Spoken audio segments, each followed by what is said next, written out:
So I have something else to show you. This bag is made of reindeer skin and salmon skin. And it was made by a Sami friend of mine, an old woman who I knew a long time ago, who passed a few years back now, but she made this pouch. And some years ago, I was making a journey, a series of journeys to Arctic Siberia. And we were going onto the tundra to play music at a reindeer herders festival. And we were actually going representing the wild horse herding tradition of Dartmoor, because part of what we do here on our farm is that we're wild pony herders. We look after our own, have the care of a herd of feral ponies on the moor. So we were going in that tradition to represent that in song and music and be with the reindeer herders. So we wanted to bring something to our friends, the singers in this community, Nenets people, and the women who had invited us.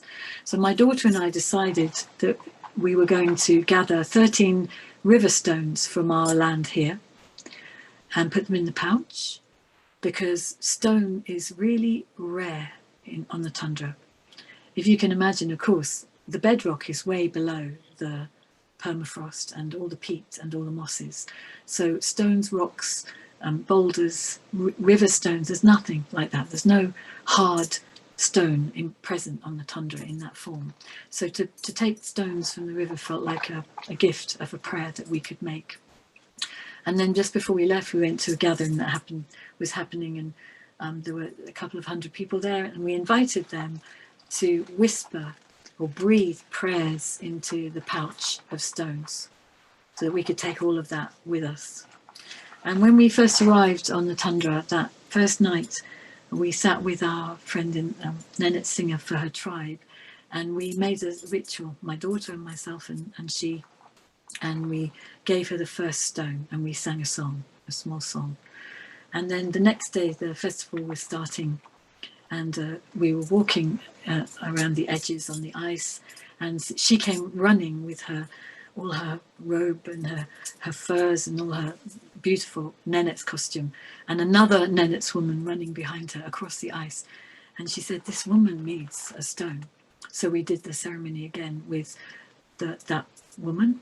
And then within about half an hour, another 2 women had come, and now there was a group of us, and we all made the ceremony of the handing over of more stones.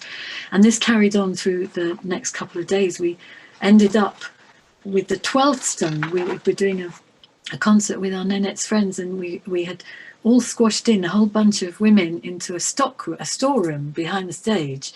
And we were all squashed in there doing the ceremony of the 12th stone to this woman who was wanting the stone. I think she maybe was from a different tribe, maybe a Hunty woman. But anyway, there was another woman there who was having the stone. We had one left, and we were going out onto the open tundra the next day. We wanted to take it to the woman who was inviting us to her camp. And she was called Nadia. And we gave her the stone, and we made the ceremony again with the final stone. And she said that she was going to take that stone on a sacred sled. But we didn't even know there was one in that camp. They're quite rare now, but the women have the care of the sleds, which carry the most sacred items of the family group. And she was going to put it on her sled and then begin their migration 1,000 miles north to the edge of the land there.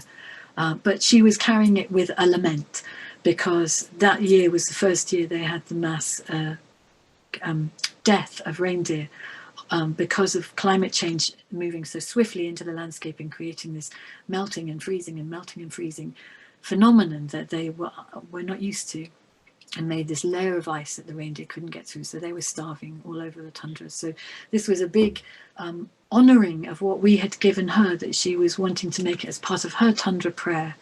So the reason I'm sharing this story is because all of that felt that we had unfolded it as we had gone along. We knew we wanted to take something. We didn't know how it was going to weave in, and then it found its own weaving into what was happening on the land where we had gone and with the people that we were weaving ourselves in with. And then from there, the prayer continued and was woven in its own way with the prayers that were already being made by the people in the family group on the tundra. So it was just something I wanted to share as another story about how you can embed yourself into an intuitive prayer and see where it takes you. And the physicality of it can unlock so much for, wisdom from this vast collective vessel that we are all part of.